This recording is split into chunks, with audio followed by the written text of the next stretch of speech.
Hello students, मैं हूँ श्रुति और आज हम लोग पढ़ेंगे रिलेटिव प्रोनाउन के बारे में। ठीक है, रिलेटिव प्रोनाउन क्या होता है, इसके साथ ही कंपाउंड रिलेटिव प्रोनाउन भी पढ़ेंगे। जो हम लोग क्या पढ़ेंगे आज के वाले इसमें कि व्हाट, हु, होम, दैट, ये जो रिलेटिव प्रोनाउंस होते हैं इनका कहाँ कैसे यूज़ किया जाता है।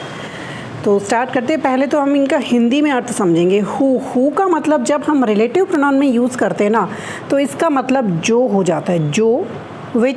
विच का मतलब जो। इनमें फ़र्क क्या है कि हु आता है हमेशा पर्सन के लिए, इंसान के लिए, और सब्जेक्ट के साथ में यूज़ होता है, जबकि विच होता है ये एनिमल और थिंग्स के लिए यूज़ किया जाता है। ऐसे ही व्हाट मतलब जो हमारे विचार है, थॉट्स है, स्टेटमेंट से कोई बात बोली जा रही है, उसके लिए व्हाट यूज़ होता है। हुम मतलब जिसे, मतलब ये ऑब्जेक्ट के रूप में यूज़ होता है। जैसे हु तो सब्जेक्ट में होता है और हुम ऑब्जेक्ट में, दोनों ही पर्सन के लिए यूज़ होते हैं। हुज मतलब जिसका कोई रिलेशन बताना। दैट एक ऐसा रिलेटिव प्रोनाउन है जो पर्सन में भी, थिंग में भी और एनिमल में भी, तीनों में यूज़ किया जा सकता है दैट को। व्हेन समय के लिए आता है, इसका मतलब होता है जब। वेयर मतलब जहाँ। वाई मतलब क्यों। जब हम इंटेरोगेटिव प्रोनाउन पढ़ेंगे ना, तब इन सब का मतलब चेंज हो जाएगा। देखिए, इंटेरोगेटिव में हु का मतलब हम पढ़ते हैं कौन, मतलब प्रश्नवाचक में हु का मतलब होता है कौन। विच मतलब कौन सा। व्हाट मतलब क्या। हु मतलब किसे। हुज मतलब किसका। तो ये सब प्रश्नवाचक है, सब प्रश्न करते हैं। ये इंटेरोगेटिव में हम पढ़ेंगे, लेकिन अभी हम जो पढ़ रहे हैं वो है रिलेटिव प्रोनाउंस। और इनमें जैसे व्हेन का मतलब जब, इसमें व्हेन का मतलब जब होगा, वरना व्हेन का मतलब होता है कब, समय के लिए आता है। ऐसे ही वेयर का मतलब जहाँ, वरना वेयर का मतलब होता है कहाँ, प्रश्नवाचक में कहाँ। तो इसमें सबके आगे जय वाला लग जाएगा, बस ये हमें थोड़ा सा ध्यान रखना है। हाँ, वाई का मतलब क्यों ही रहता है, वाई रीज़न ही बताता है और रीज़न ही बोलता है। तो शुरू करते हैं आगे। देखिए, हु का यूज़ कहाँ होता है, मैंने आपको बता दिया। सब्जेक्ट को तलाश करता है। Who always searches for subject की तलाश करता है, और पर्सन के लिए यूज़ होता है। सब्जेक्ट ऑब्जेक्ट का मैंने पहले वीडियो बना रखा है। देखिए, जैसे दिस इज़ द गर्ल, ये वो लड़की है। हु हेल्प्ड मी, ठीक है, तो हु हेल्प्ड मी, जिसने मेरी मदद की थी। तो द गर्ल क्या है, नाउन है, ये वही लड़की है, सब्जेक्ट है। इसके लिए हु से पहले हमेशा नाउन का यूज़ ज़रूर होगा। इस पर्सन के लिए, जिसके लिए बात कर दी, यह वो लड़की है जिसने या फिर जो मेरी मदद करी थी। तो जिसने या जो आएगा तो यहाँ हु आ जाएगा। नेक्स्ट देखिए, हुम आता है ऑब्जेक्ट के लिए, आता तो ये भी पर्सन के लिए ऑब्जेक्ट में। जैसे दिस इज़ द गर्ल, ये वो लड़की है हुम आई मेट यस्टरडे, जिससे मैं कल मिला था। देखिए, आई है तो इसका सब्जेक्ट आई है, ठीक है। मैं उससे मिला था, किससे, ये वो लड़की है जिससे मैं कल मिला था। तो यहाँ ये ऑब्जेक्ट का काम कर रहा है, तो हुम आएगा। हुज का मतलब, whose person, animal, lifeless thing, सबके लिए यूज़ हो सकता है हुज। जैसे the sun whose rays give life to the earth, जिसकी किरणें, ठीक है, जिसकी, जिसका, जिसके, जिसका, जो एक ऑनरशिप बताता है ना, एक जिसका अधिकार जो बताता है, उसमें हुज का यूज़ होता है। दीज आर द बॉयज़, ये है वही लड़के हैं, whose work is done well, जिनके काम अच्छे किए गए हैं। आगे नेक्स्ट देखो, विच का क्या ध्यान रखना है हमें। विच एनिमल और थिंग्स के लिए यूज़ होता है, ठीक है। पर्सन के लिए कौन सा था, हु, और एनिमल और थिंग के लिए विच का यूज़ होता है। विच में नॉमिनेटिव और एक्यूजेटिव दोनों के लिए यूज़ होता है। मतलब नॉमिनेटिव एक्यूजेटिव का मतलब सब्जेक्ट और ऑब्जेक्ट दोनों के लिए विच यूज़ हो सकता है। दिस इज़ द पेन, ये वही पेन है, विच बिलोंग्स टू मी, क्योंकि ये पेन क्या है, ये नॉन लिविंग थिंग है, ठीक है, पर्सन नहीं है, तो फिर इसके लिए क्या आएगा, विच आएगा। द पेन, यहाँ देखिए, this is the pen which belongs to me, यहाँ पर ये सब्जेक्ट का काम कर रहा है। दूसरे एग्जाम्पल देखिए, the pen which I bought cost me ₹100, मतलब जो पेन मैं लाया, यहाँ ऑब्जेक्ट का काम कर रहा है। तो ये दोनों में यूज़ हो सकते हैं, सब्जेक्ट ऑब्जेक्ट में, और साथ में ये नॉन लिविंग थिंग्स के लिए यूज़ होता है, ठीक है। रिलेट कर रहा है ना, एक चीज़ को दूसरी चीज़ से रिलेट कर रहा है, लेकिन विच कर रहा है क्योंकि यहाँ नॉन लिविंग थिंग्स है, इसलिए। व्हाट का देखिए, कोई विचार है, स्टेटमेंट है, थॉट है, ठीक है। दैट विच की जगह हम वहाँ जहाँ दैट विच का यूज़ होता है वहाँ पर हम व्हाट का यूज़ करते हैं। जैसे और एक चीज़ और है व्हाट की बड़ी important, used only in the singular, इसको सिंगुलर के लिए ही यूज़ किया जाता है। नॉमिनेटिव एक्यूजेटिव दोनों में यूज़ होता है, सब्जेक्ट ऑब्जेक्ट। एग्जांपल देखिए, आई से व्हाट आई मीन, मैंने वही कहा जो मेरा मतलब था।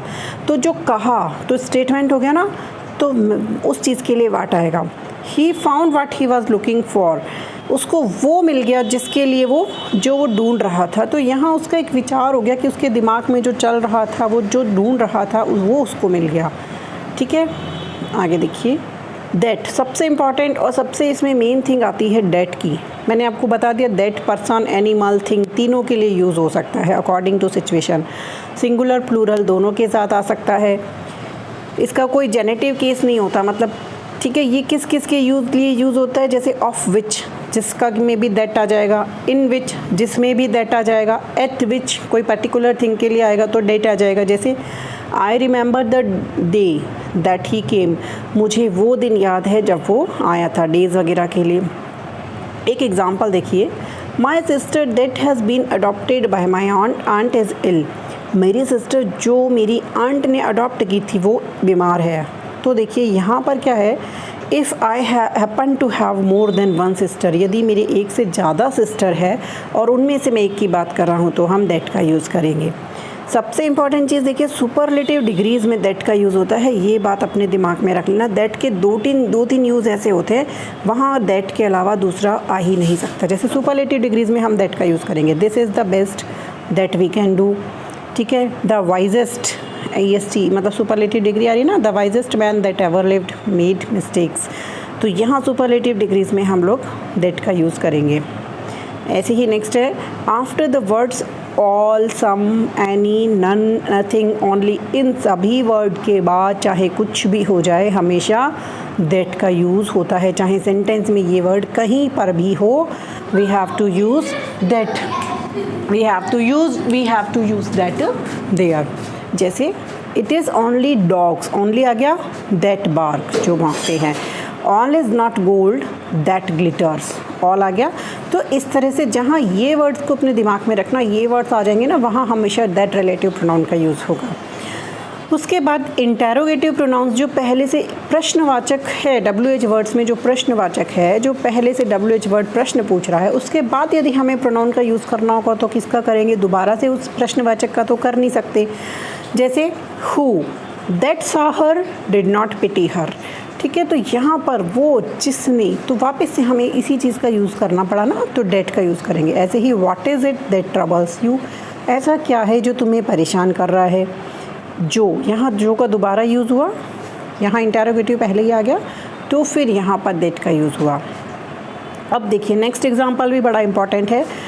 हमने कहा पर्सन के साथ हु आता है, ठीक है, नॉन लिविंग और एनिमल्स के साथ विच आता है, लेकिन अगर दोनों आ जाए कोई सेंटेंस में तो हम किस चीज़ का यूज़ करेंगे। जैसे the girl and her cat, दोनों चीज़ आ गई, तो ऐसी स्थिति में हम दैट का यूज़ करेंगे। यदि पर्सन भी है, एनिमल और थिंग भी है, तो हम ऐसी स्थिति में दैट का यूज़ करेंगे, ठीक है, क्योंकि वहाँ कन्फ्यूज़न वाली स्थिति है, दोनों तीनों चीज़ साथ आ गई।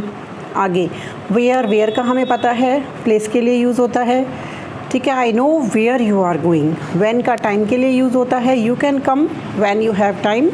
वाई का रीज़न बताने के लिए, जैसे I don't know why she is going there, तो वो उसका रीज़न यहाँ पर बताया जा रहा है। आगे देखिए नेक्स्ट है compound relative pronouns. Compound relative pronouns, पहले इनका हिंदी में मतलब समझिए। व्हाट एवर मतलब जो कुछ भी, जहाँ भी ये सेंस यूज़ होगा वहाँ व्हाट एवर आएगा, मतलब वही थॉट्स और स्टेटमेंट्स, ये चीज़ में चेंज नहीं होगा। इसका रूट वर्ड वाट है, तो वाट किसके लिए, थॉट्स और स्टेटमेंट्स के लिए यूज़ होता है। और व्हाट एवर मतलब जो कुछ भी। हु एवर, हु पर्सन के लिए यूज़ होता है, सब्जेक्ट के लिए यूज़ होता है, इसका मतलब जो कोई भी। हुम सो एवर, हुम ऑब्जेक्ट के लिए यूज़ होता है, पर्सन में जिस किसी को भी, ठीक है। विच एवर मतलब वही जो कुछ भी, लेकिन ये किसके लिए यूज़ होगा, थिंग और एनिमल, क्योंकि विच थिंग और एनिमल के लिए यूज़ होता है। वेयर एवर प्लेस के लिए, जहाँ कहीं भी।